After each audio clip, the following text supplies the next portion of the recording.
The massive doors of the Galactic Council chamber hissed shut behind Ambassador Jiwoo Kim as she walked slowly down the long corridor. Her footsteps echoed in the empty hallway, each step feeling heavier than the last. The weight of what had just happened pressed down on her shoulders like a mountain. 47 star systems. That was all humanity had left. Jiwoo stopped walking and leaned against the cold metal wall. She closed her eyes and tried to push away the memory of those 12 alien faces staring down at her. The Ultrian speaker's voice still rang in her ears, cold and final like a death sentence. The Valerian representative had smiled when he spoke about mercy. Mercy. As if throwing an entire species into the darkest corner of space was somehow kind. Her hands shook as she pulled out her communication device. Earth needed to know. The colonies needed to know. Millions of humans scattered across the galaxy would have to pack up their entire lives and run back to the small prison the Council had built for them. Ambassador Kim to Earth Central Command, she said into the device, trying to keep her voice steady. This is Central Command. We're receiving you, Ambassador. The Council has made their decision. Jiwoo paused, swallowing hard. Complete banishment. 30 solar cycles to withdraw from all territories beyond the quarantine zone. The silence on the other end lasted so long that Jiwoo wondered if the connection had failed. Finally, a voice came back, quieter now. How many systems are we allowed to keep? 47. Another long silence. Ambassador, that's not enough space for our population. The resource surveys showed most of those systems are nearly worthless. We'll be lucky if half our colonies can survive there. Jiwoo knew this already. She had studied those star charts for years. The Council had been clever. They gave humanity just enough space to exist but not enough to grow. It was a slow death sentence dressed up as mercy. I know, she said quietly. But it's what we have. As she walked toward the transport bay, Jiwoo thought about her daughter Miniju, who was studying engineering on the colony world of New Busan. That world was now forbidden territory. Miniju would have to leave behind her research, her friends, everything she had built there. Like millions of other humans, she would become a refugee in her own species' space. The transport ship was waiting for her, its engines humming quietly. The pilot, a young human named Jae-ho, looked up as she entered. How did it go, Ambassador? Jiwoo sat down heavily in her seat. We're going home, Jae-ho. All of us. The pilot's face fell. He had family on 3 different colony worlds. All of us. All of us. As the ship pulled away from the massive council station, Jiwoo looked out the window at the stars. Somewhere out there, human families were sleeping peacefully in their homes, not knowing that tomorrow they would be told to pack everything and leave. Children would have to say goodbye to friends they might never see again. Scientists would abandon research that had taken decades to develop. Farmers would leave behind crops they had spent years perfecting for alien soil. The communication device buzzed again. This time it was Admiral Daehyun Park, the head of Earth's space fleet. Jiwoo, I just heard. Is it really as bad as they are saying? Worse, she replied. Daehyun, they're not just banishing us. They're trying to kill us slowly. Those systems they've given us can't support our population. We'll have to choose who lives and who dies. There was anger in the Admiral's voice when he spoke again. Like hell we will. I've been preparing for this possibility. Not everyone is going to run back to Earth with their tail between their legs. Daehyun, you can't fight the entire Galactic Council. Their technology is centuries ahead of ours. I'm not talking about fighting them, Jiwoo. I'm talking about disappearing. There are places in this galaxy they've never explored. Space is big, and they can't watch everywhere at once. Jiwoo felt a small spark of hope, but she pushed it down. And then what? Hide forever? No. Then we get strong. Strong enough that next time they try to push us around, we push back. The call ended, leaving Jiwoo alone with her thoughts as the ship jumped to faster-than-light travel. Through the window, the stars blurred into lines of light, each one representing a world humanity might never see again. But maybe, just maybe, Admiral Park was right. Maybe this wasn't the end of humanity's story in the stars. Maybe it was just the end of the first chapter. The council members thought they were solving a problem by locking humanity away. They saw humans as violent, unpredictable, dangerous. They wanted to contain that danger, to let it burn itself out in a small corner of space where it couldn't hurt anyone else. What they didn't understand was that humans were dangerous for a different reason than they thought. Humans weren't dangerous because they were violent. They were dangerous because they never gave up. Because when you pushed them down, they found a way to get back up. Because when you put them in a cage, they spent every waking moment figuring out how to break free. The Council thought they were ending humanity's expansion into the galaxy. Instead, they were about to discover what happened when you gave humanity something to prove. Admiral Dae-Hyun Park stood on the bridge of his battleship and watched millions of people leave their homes. The giant transport ships looked like metal whales swimming through space, each one packed with families who had never thought they would become homeless in a single day. "Sir, the colony evacuation is 90% complete," reported his aide. "The last ship should be gone within 6 hours." Dae-Hyun nodded but said nothing. He was watching something else through his window. Far below on the planet's surface, huge machines were tearing apart the cities that humans had spent 50 years building. The Council had ordered everything destroyed so that no other species could use what humans left behind. It was like watching someone burn down your childhood home just to spite you. But Dae-Hyun was not just watching the destruction. He was also watching the ships that were supposed to be heading back to Earth.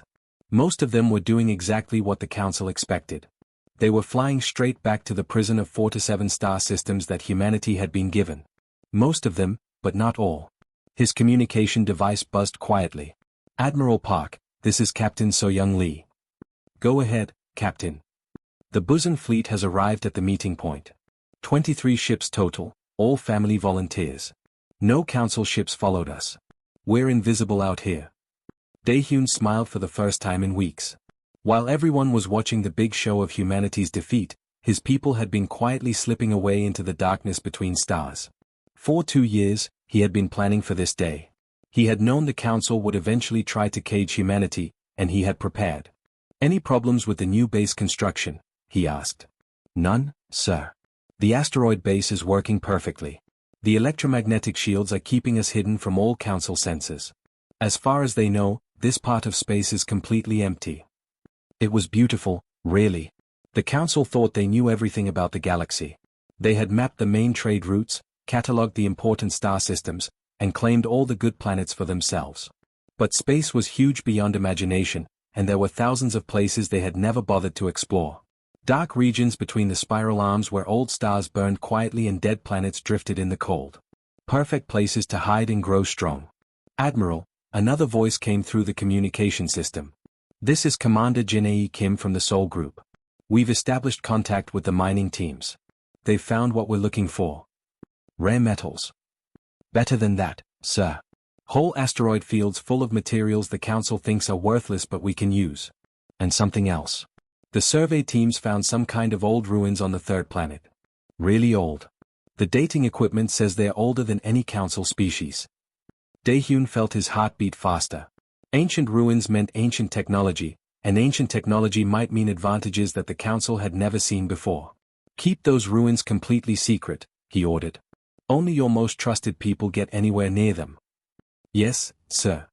Back on Earth, in a hidden facility buried deep under the mountains of Korea, Dr. Minute-ho Choi was having the best day of his scientific career. Around him, hundreds of the smartest humans alive were working on projects that would have been impossible just months ago. "The beauty of this situation," he told his research team, "is that we no longer have to play by anyone else's rules." For decades, human technology had been built around Council standards. Human ships used Council-approved engines. Human computers ran on Council-approved systems. Human weapons were designed to Council specifications. The Council claimed this was for safety and compatibility, but Dr. Choi knew the truth. It was to keep humans dependent and weak. Dr. Choi called out his assistant, Dr. Eun-ji Park. "The new engine design is showing incredible results in the computer simulations." "How incredible?" "Faster than anything the Council has ever built. And we're using principles they told us were impossible." Dr. Choi walked over to look at the data on her screen. The numbers were almost too good to believe. The new quantum tunnel drive could move a ship across the galaxy in weeks instead of months. More importantly, it worked completely differently from Council technology, which meant Council sensors couldn't track it properly. "They always told us we were too primitive to understand advanced physics," Dr. Choi said with a laugh. "Turns out we were just thinking about it wrong because we were trying to copy their methods." Across the hidden facility, other teams were making similar breakthroughs. Engineers were designing new types of space stations that could be built entirely from asteroid materials. Biologists were developing new food production systems that could work on the most hostile planets. Computer specialists were creating artificial intelligence programs that could run entire colonies with minimal human supervision. All of it was possible because they were no longer limited by council restrictions. Sir, Dr. Park said quietly, do you really think we can pull this off? I mean, we're talking about rebuilding human civilization from scratch while hiding from the most powerful alliance in the galaxy. Dr. Choi looked around at all the brilliant minds working in the facility.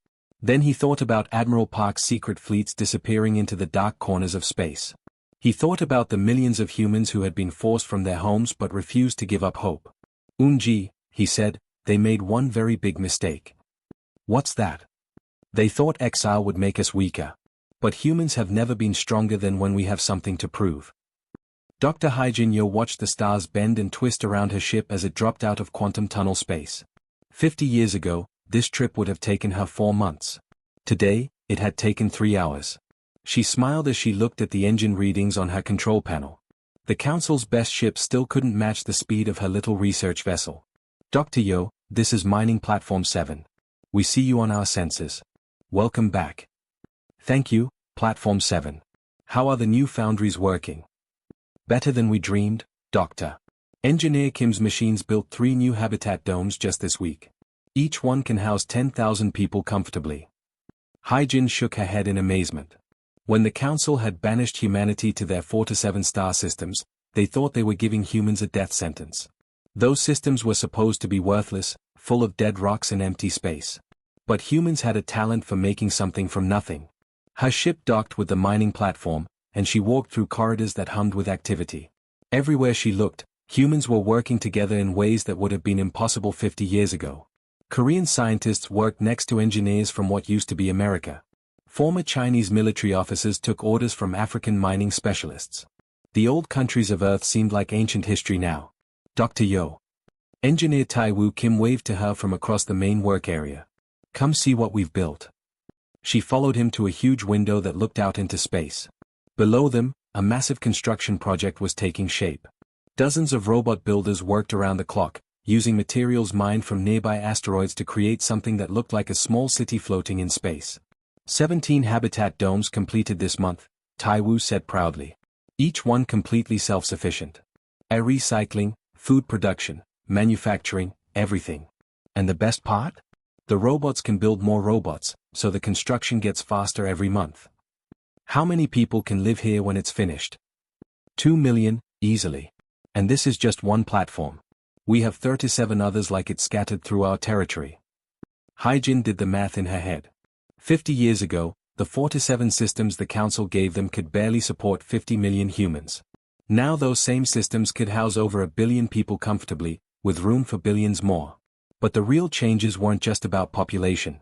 The humans living in these new habitats were different from the ones who had been banished decades ago. They were more united, more focused, more determined. The old rivalries between nations had been burned away by the shared experience of exile. Dr. Tai Woo said quietly, sometimes I think the Council did us a favor. How do you mean? Back on old Earth, we spent so much time fighting each other that we never reached our full potential. Now look at us. We're building things the Council said were impossible, using science they claimed we were too primitive to understand.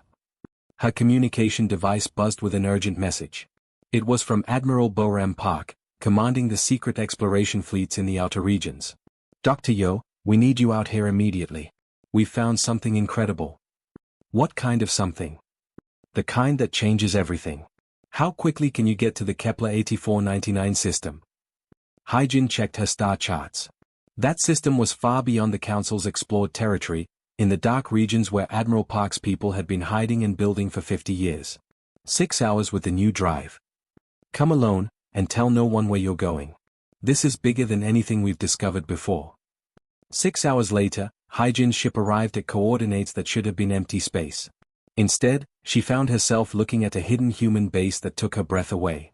It was 10 times larger than anything in the quarantine zone, a massive complex of interconnected stations and shipyards.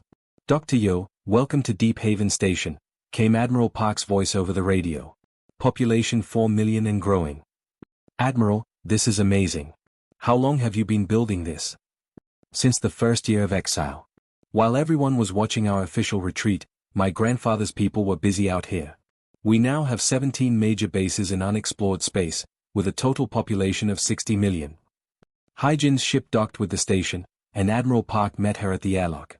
Boram Park was a woman in her 40s with the kind of confident manner that came from knowing she was very good at her job. She had grown up in exile, never knowing Earth before the banishment, and she carried herself like someone who had never considered defeat as an option. "Admiral, your message said you found something that changes everything. Follow me, Doctor. But prepare yourself. What you're about to see is going to revolutionize human technology." They took a transport pod to the far end of the station, where a heavily guarded research facility had been built into an asteroid. Inside, Hyjin saw something that made her forget to breathe. Ancient ruins filled a huge cavern, crystalline structures that pulsed with their own inner light. The architecture was unlike anything she had ever seen, beautiful and alien and obviously the work of a highly advanced civilization. "How old are these?" she whispered. "Our dating equipment says they're at least 50,000 years old. That makes them older than any known council species." "And the technology?" Admiral Park smiled. "Dr. Yo, these ruins contain knowledge that makes our quantum tunneling drives look like Stone Age tools. We're talking about technology that could let us reshape matter at the atomic level, travel between galaxies in days, even manipulate time itself." Hyjin stared at the glowing crystals and realized that everything had just changed. The Council thought they had caged humanity in worthless space.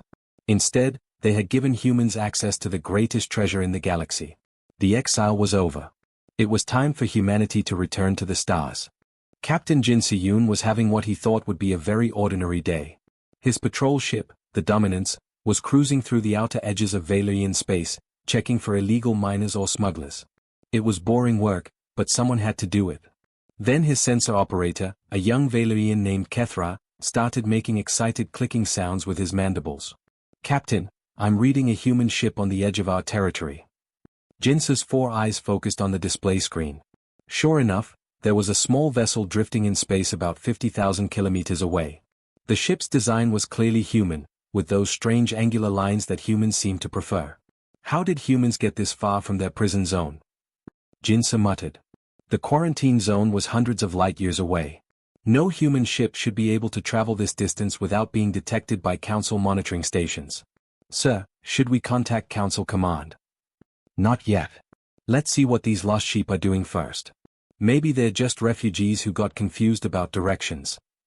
Jinsu had been a patrol captain for 15 years, and he remembered the Great Banishment. He had been young then, serving on a transport ship that helped move Council citizens away from human colonies during the evacuation. He remembered thinking that humans looked so small and helpless compared to the powerful Council species. "Prepare escort formation," he ordered his crew. "We'll guide these poor creatures back to where they belong." The Dominance moved toward the human ship, its weapons powered down in a show of peaceful intention. Jinsu activated the communication system and prepared to speak in the simple human language he had learned at the academy. But before he could say anything, the human ship did something impossible.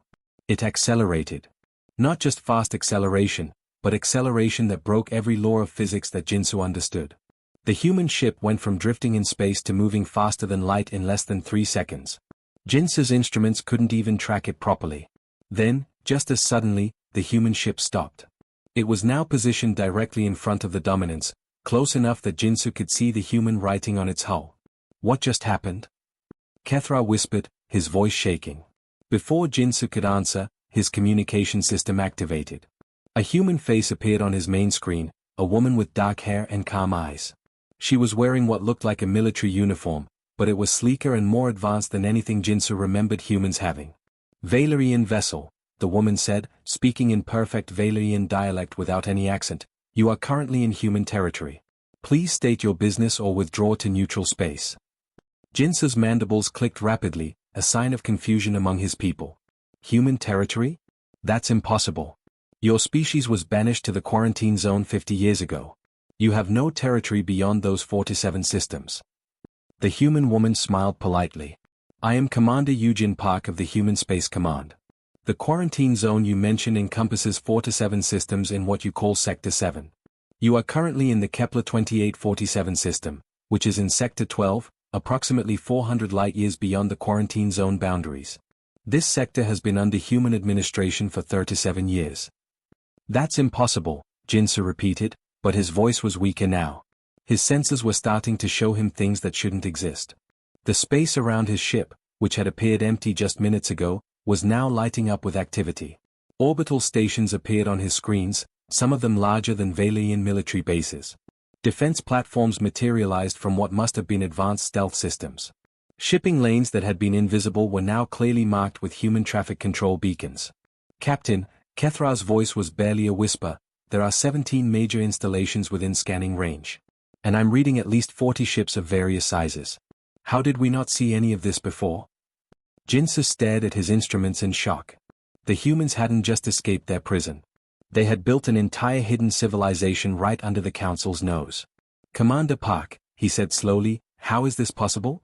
Our monitoring stations would have detected any human expansion beyond the quarantine zone. Eugen's smile became a little wider.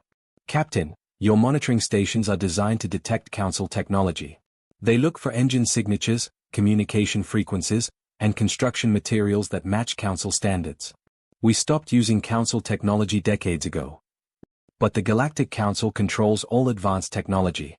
Without access to our systems, humans should have regressed to primitive levels. Your Council taught us a very valuable lesson, Eugen said calmly. They showed us that we could only depend on ourselves. So we learned to depend on ourselves very, very well. As if to prove her point, 3 more human ships appeared around the Dominance.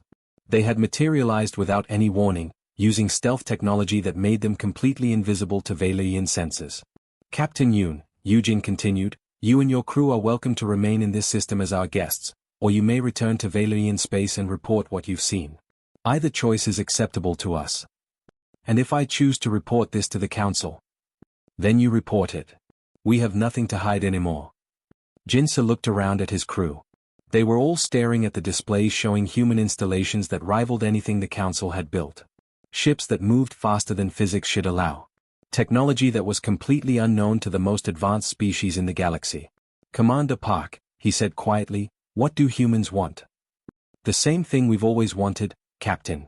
To explore the stars, to build new homes, to live in peace with our neighbors. The only difference is that now we're strong enough to do it on our own terms. Jinsa realized that everything had changed.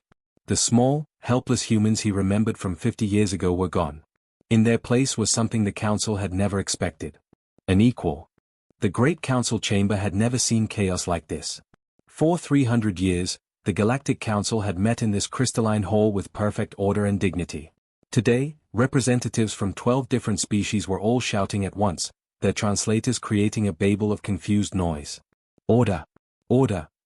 The current Altrian speaker tried to restore calm, but nobody was listening. Reports were flooding in from every corner of the galaxy, each one more impossible than the last. Captain Jinsa Yoon's encounter with human forces had been just the beginning. Within days, patrol ships from 6 different Council species had reported similar meetings. Humans were everywhere, in sectors that were supposed to be completely empty. They had cities floating in space, mining operations on dead worlds, and ships that moved faster than anything the Council possessed. They have over 300 star systems under their control, shouted the Valyrian representative, his mandibles clicking frantically. 300. We gave them 47. It's worse than that, replied the Christek delegate, her crystalline body flashing angry red colors. Our deep space sensors are detecting human signatures in areas we've never even explored. They've been expanding for decades, and we never knew. The Altrian speaker finally managed to quiet the room by activating the emergency sound dampeners. Representatives, please. We must approach this situation with logic, not panic. Logic. The Valyrian delegate stood up, his 4 arms gesturing wildly. We banished a primitive species to a corner of space to die quietly. Instead, they built an empire that makes our territory look small.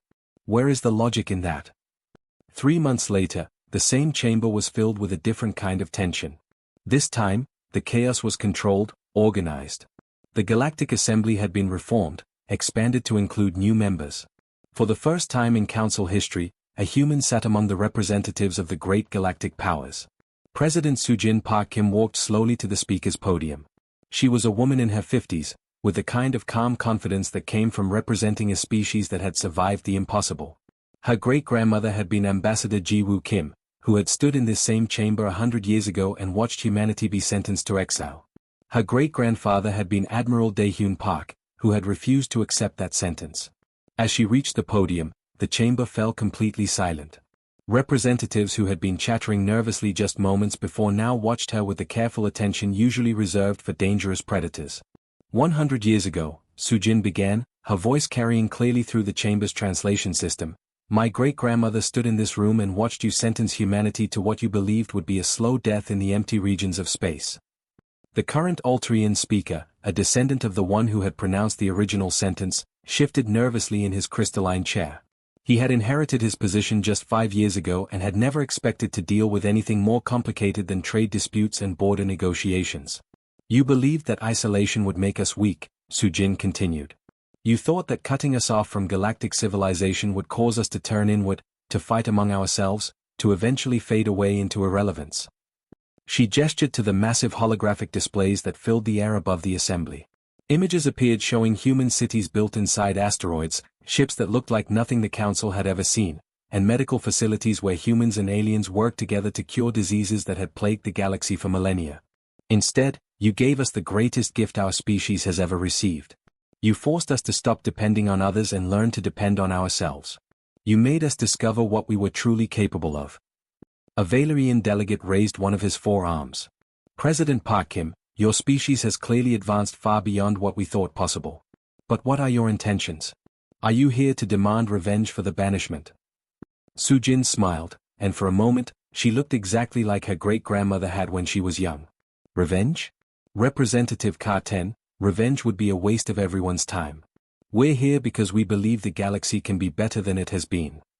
She walked around the podium, moving closer to the assembled delegates. Many of them instinctively leaned back in their seats, but Sujin's manner was non-threatening, almost casual. The old way of doing things doesn't work anymore, she said. For centuries, the Council has maintained order by forcing smaller species to conform to your standards, your technology, your rules. That system created the problems that led to our banishment in the first place. The Christek representative flashed a nervous yellow color.